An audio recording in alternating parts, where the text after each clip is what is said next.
E aí, pessoal, tudo certinho, tudo tranquilo? Bom, para quem está estudando as aplicações das leis de Newton e as principais forças, nós chegamos então na sexta força. Vamos contar? Peso, normal, força de atrito, força de tração, força elástica. E agora a força de resistência do ar, que é uma espécie de atrito, só que ela é variável, depende da velocidade, como vocês vão ver aqui. Beleza? Vamos lá, bons estudos! Bom, para a gente entender a força de resistência do ar, vamos lembrar que força é uma interação. É uma interação entre um corpo e outro. No caso aqui, é uma interação entre um corpo com o ar. E isso ocorre devido a um movimento que o corpo tem em relação ao ar, uma velocidade que ele corta o ar. Muito bem, todos aqui já devem ter brincado, por exemplo, dentro de um carro, tem alguém dirigindo para você e você com a janela do carro aberta, o vidro aberto, você coloca seu braço para fora e fica brincando com a mão, fechando a mão, abrindo a mão, fechando a mão, abrindo a mão. Ou seja, quando você abre a mão, você aumenta a interação com o ar. São mais partículas de ar batendo na sua mão. Então, basicamente, você percebe que a força de resistência do ar vai depender da geometria do objeto, da área de contato. E também não tem muita graça fazer essa experiência com um carro muito devagar. Ou seja, é uma força que, obviamente, depende da velocidade relativa que o objeto tem em relação ao ar. Vocês já viram competições de ciclismo? Aqueles que geralmente se preservam na prova, eles ficam no meio do bolo, justamente para não receber uma grande resistência do ar. Mas enfim, olha que bonitas essas imagens, né? Os engenheiros, né? Os engenheiros tanto que trabalham com automóveis, com aviões, etc. Qualquer corpo que vai furar o ar, mesmo equipamentos para ciclismo. Olha o capacete do ciclismo que tem aquela forma de gota, né? Então, os engenheiros que trabalham com isso, eles têm vários recursos, né, hoje em dia, computacionais, muito interessantes. Os túneis de vento, né, que vão trabalhar com a geometria do corpo. Olha só essas imagens que bonito, né? Que vai, o ar, na verdade, vai contornar o objeto e o intuito é você ter uma menor resistência possível, às vezes até para diminuir o motor, para deixar o motor, por exemplo, mais econômico, né? Muito bem, a velocidade de objeto para um lado, né? A força de resistência do ar vai ser sempre oposta. Então, o vetor força de resistência do ar vai ter sempre a mesma direção da velocidade, mas o sentido contrário. E o módulo, como calcularmos a força de resistência do ar? Veja, pessoal, que é uma fórmula que quase todos os concursos vestibulares eles fornecem. Então basta você interpretar. É uma das poucas fórmulas que você não tem que decorar. Inclusive a força de resistência do ar é K, ou seja, é uma constante que nós vamos discutir agora mesmo, que multiplica a velocidade ao quadrado. Quer dizer, a dependência da velocidade aqui é muito grande. Alguns exercícios usam a forma K vezes V, principalmente para resistência de líquidos. Mas, enfim, o raciocínio é mais ou menos o mesmo, tá? Você pega a equação que for fornecida para você e vamos trabalhar o seguinte. Primeiro passo. É lógico que a resistência do ar, então, vai depender da aerodinâmica do objeto. Essa constante ó, é estudada na engenharia. Isso aqui é uma fórmula, né, que abre em várias outras grandezas. Uma delas, por exemplo, a área de contato. É óbvio que quanto maior a área de contato, maior vai ser a resistência do ar. Essa constante também depende da densidade do ar, né? Um ar, por exemplo, menos denso, né, mais rarefeito no caso, tem menos partículas, logicamente a resistência do ar também vai ser menor. Mas fundamentalmente essa constante depende da área de contato. O grande barato aqui, ó, olha a dependência da velocidade. Então, se a velocidade de um carro, por exemplo, dobra, pensa comigo, o dobro ao quadrado, a resistência aumenta 4 vezes, né? Então veja que a velocidade tem uma dependência muito importante aqui. Quanto maior a velocidade que você corta o ar, que você fura o ar, maior a resistência que você recebe. Vamos falar um pouquinho dessa constante, principalmente da unidade de medida. Se você não sabe a unidade de uma grandeza, basta isolá-la, né? Vamos isolar aqui o K, vai ser a força de resistência do ar dividido pela velocidade ao quadrado. Então, qual é a unidade de força? A unidade de força, ó, lembrando que a gente coloca a grandeza física dentro de um colchete para analisarmos as unidades de medida. Então, aqui você vai ler o quê? A unidade da constante K, né? Então, nós temos aqui força, que é em Newton, E velocidade, você sabe que é metro por segundo, só que está ao quadrado, então fica metro ao quadrado, segundo ao quadrado. Passa o segundo lá para cima, então vai ficar newton vezes segundo ao quadrado, dividido por metro ao quadrado. Então, existem problemas que a unidade dessa constante vem assim.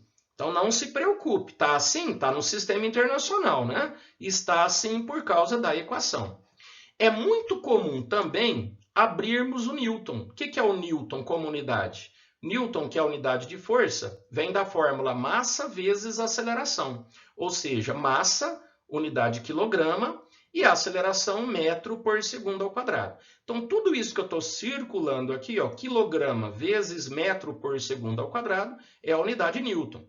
Bom, dá para simplificar agora com o restante, né? O segundo ao quadrado por metro ao quadrado. Veja que o segundo ao quadrado cancela, o metro quadrado corta com o metro aqui de cima, vai sobrar quilograma por metro. Então, quando fizermos problemas, a unidade de K ela pode ser dada assim ou assim, dá na mesma. Tranquilo? Mas não tem que decorar, né? Se você precisar, como nós vamos precisar aqui para fazer um exercício já já, é só colocar aqui com as unidades dos números. Tranquilo? Os números com as unidades, né? Melhor dizendo. Vamos lá, vamos para o próximo slide. Agora, pessoal, o mais importante para você entender a resistência do ar. Como que ela varia, por exemplo, com o corpo em queda? Que agora a queda não vai ser livre. Então, você vai imaginar um objeto qualquer, pode ser uma gota de chuva, que sai da nuvem, né, em repouso em relação a ela. Então, vamos considerar que a velocidade inicial é zero. E nesse momento, a única força que tem na gota é a força-peso. Então, esse é o momento inicial de queda. Agora, pessoal, se a força resultante é o peso, né, só tem o peso, significa que nesse momento a aceleração da gotinha é a gravidade. Qual é a diferença de uma queda livre e uma queda com a resistência do ar? A queda com a resistência do ar, a aceleração é a gravidade só nesse momento inicial aqui, ó, somente nesse instante inicial. Por quê? Passou disso, começa a aparecer, além do peso, logicamente constante, uma força que se opõe ao movimento, contrária à velocidade, a força de resistência do ar. Só que vocês lembram que a resistência depende da área de contato, basicamente, e da velocidade. Quando a velocidade ainda é baixa, a força-resistência do ar também é pequena. Então, nesse momento, existe uma força resultante, que não é o peso. É o peso menos a resistência do ar. Ah, então quer dizer que a aceleração não é mais a gravidade. É uma aceleração menor que a gravidade. Então, nós temos uma queda com a aceleração variável. Tranquilo? Não é mais um movimento uniformemente variado. Movimento uniformemente variado, a aceleração deve ser constante. Tranquilo? Então, agora a gente está estudando o que acontece na realidade, né? E ainda bem que acontece isso. Vocês vão ver já já um exemplo com a gota de chuva. Pessoal, então vamos lá. Pensa comigo. Se ainda tem força resultante, tudo bem que a força resultante é menor, mas ela ainda existe. O peso ainda é maior que a resistência do ar. Então, a velocidade está crescendo. Se a velocidade está crescendo, a resistência do ar cresce junto. Vocês estão percebendo? A resistência do ar é variável. Enquanto vai aumentando a velocidade, ela vai aumentando também. Só que ela vai aumentar até qual valor? Olha só, vai chegar o momento que a resistência do ar é tão grande que ela vai equilibrar a força-peso. Então, nesse momento, esse momento é muito importante, a força de resistência do ar equilibrou o peso e, portanto, a força resultante é zero. Pessoal, se a força resultante é zero, a aceleração é zero. Então, se a aceleração é zero, a velocidade parou de crescer. Ela passa a ser constante, ó. Legal? Essa velocidade constante nós chamamos de velocidade limite ou velocidade terminal. Pessoal, você já pensou se não tivesse a resistência do ar? O que aconteceria com os pingos de chuva que caem de uma altura muito grande? Nossa, ia pegar nas pessoas aqui embaixo e ia machucar todo mundo. Então, um pingo de chuva parte do repouso, a velocidade aumenta um pouquinho e muito pouco tempo, menos de um segundo de queda, a força de resistência do ar já equilibrou o peso. Ou seja, grande parte da queda da gota de chuva já é com velocidade constante. Então ela cai aqui embaixo com uma velocidade relativamente pequena que não nos machuca. Legal? Agora, uma coisa que muita gente confunde aqui. Vocês estão vendo que a aceleração diminuiu. Ó. Por que a aceleração diminuiu? Porque a força resultante diminuiu. Ó, a força resultante no começo era o peso, depois ficou o peso menos alguma coisa, né? Peso menos a resistência do ar. No final, a resultante é zero. Se a força resultante diminui, a aceleração também vai diminuir, tranquilo? Até zerar. Mas a velocidade continua aumentando, não confundam isso. Quando a aceleração diminui, a velocidade, pessoal, ela continua aumentando, só que ela aumenta menos, ó. Tá? Anota isso depois num cantinho, que isso é muito importante, tá? Quando que a velocidade realmente para de crescer? A velocidade para de aumentar nesse momento, quando a força resultante é igual a zero. Então, tem problemas que vai te perguntar o seguinte, calcule a velocidade máxima, né? A velocidade máxima do objeto. Pensem nisso. A velocidade vai ser máxima, ela vai deixar de aumentar quando não tem mais força resultante. Então, a velocidade é máxima quando a força resultante for zero. Tranquilo, pessoal? Então, de novo, ó, daqui para baixo, o que está acontecendo? A força resultante está diminuindo, a aceleração está diminuindo. O fato da aceleração diminuir significa que a velocidade está crescendo, mas ela cresce mais devagar, ela cresce menos. E para de crescer quando a força resultante é igual a zero. Pessoal, legal? Um cara, por exemplo, que pula de paraquedas, ó, se ele mantiver essa mesma posição, tá vendo? A mesma área de contato, a velocidade vai aumentar, vai chegar um momento que a velocidade não aumenta mais, porque a resistência do ar já igualou o peso.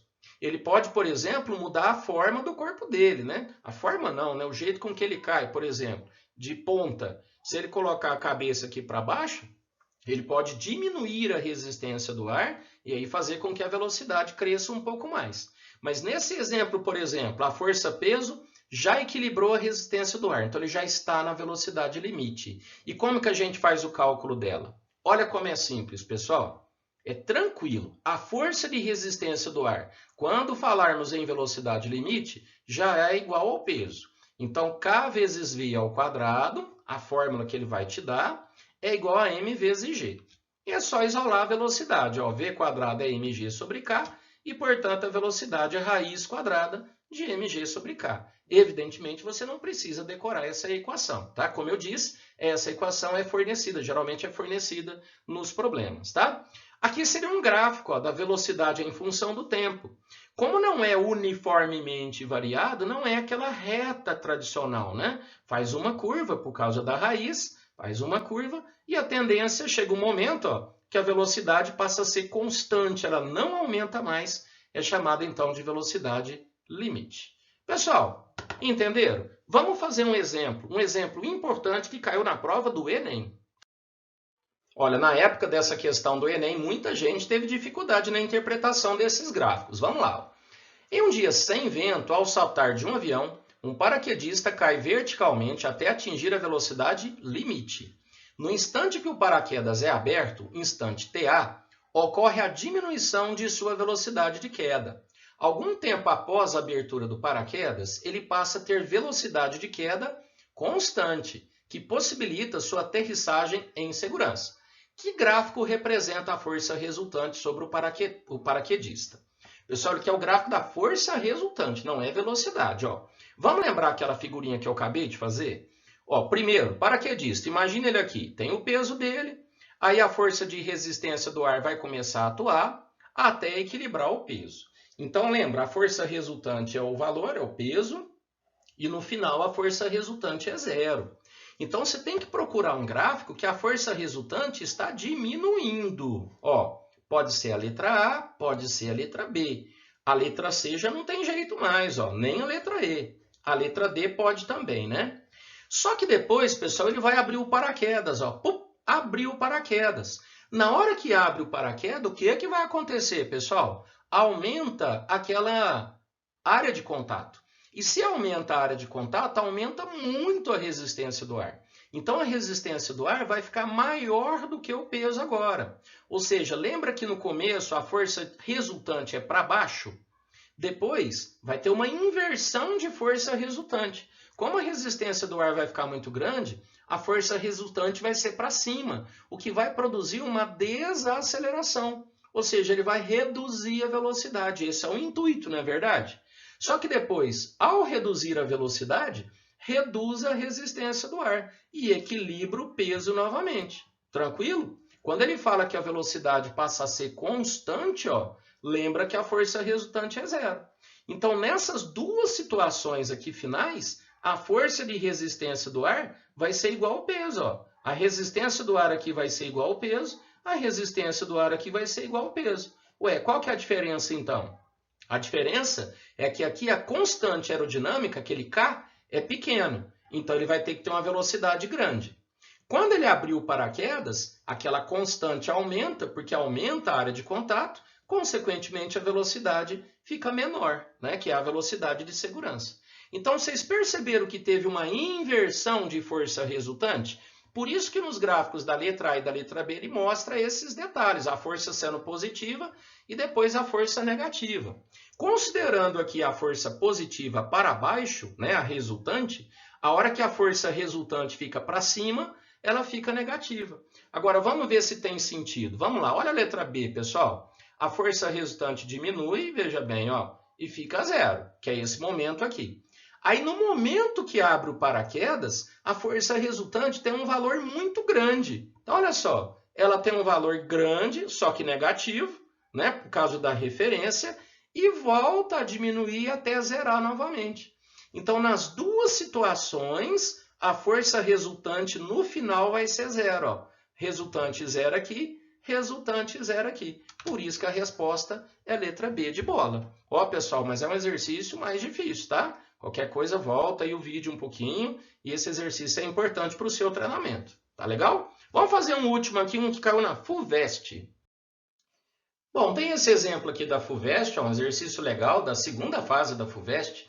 O gráfico abaixo descreve o deslocamento vertical Y para baixo de um surfista aéreo de massa 75 kg em função do tempo. A origem Y0, T0 é tomada na altura do salto. Nesse movimento, a força R de resistência do ar é proporcional ao quadrado da velocidade. Tá vendo? Eles dão a fórmula. Ó. R é igual a kV². Ora, K é uma constante que depende principalmente da densidade do ar e da geometria do surfista. A velocidade inicial do surfista é nula, cresce com o tempo por aproximadamente 10 segundos e tende para uma velocidade constante, denominada velocidade limite.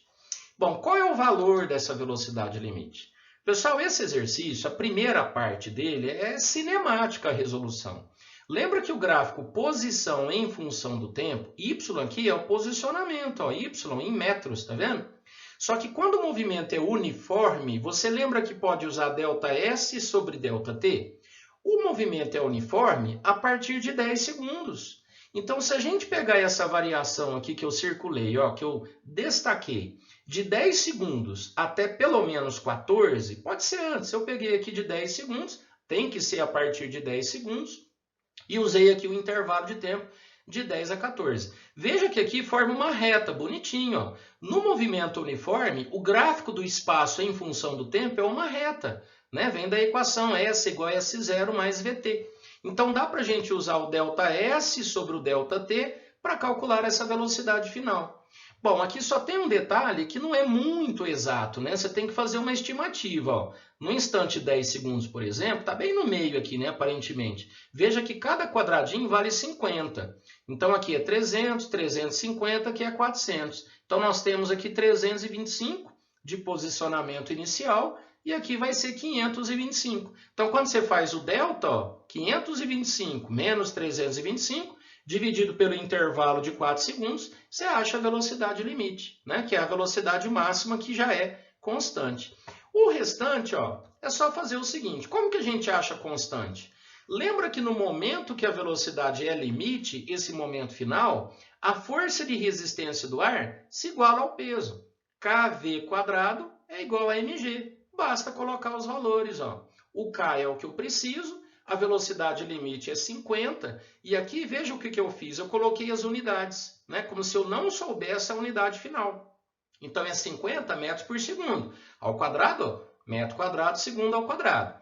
A massa é 75 quilogramas, vezes 10 da gravidade, dá 750. A unidade quilograma, vezes metro por segundo ao quadrado. Então faça isso. Se você não sabe a unidade de uma grandeza, coloque os números com as unidades. Fazendo a continha dá 0,3 kg por metro. E, finalmente, a aceleração do surfista quando a sua velocidade é a metade da velocidade limite. Quando a velocidade é a metade da limite, no caso 25, a força resultante não é zero ainda. É o peso menos a resistência do ar, ó, que eu coloquei a fórmula aqui já. Então, vai ficar peso menos a resistência do ar é igual a massa vezes a aceleração. E agora é só substituir os valores. Peso 750, o K 0,3 que nós achamos, a velocidade metade da velocidade limite, massa 75 e a aceleração que a gente quer calcular, fazendo a continha 7,5 metros por segundo ao quadrado. Legal, pessoal? Compreenderam a força de resistência do ar? Muito legal, né? Agora treina um pouquinho aí. Bons estudos para vocês!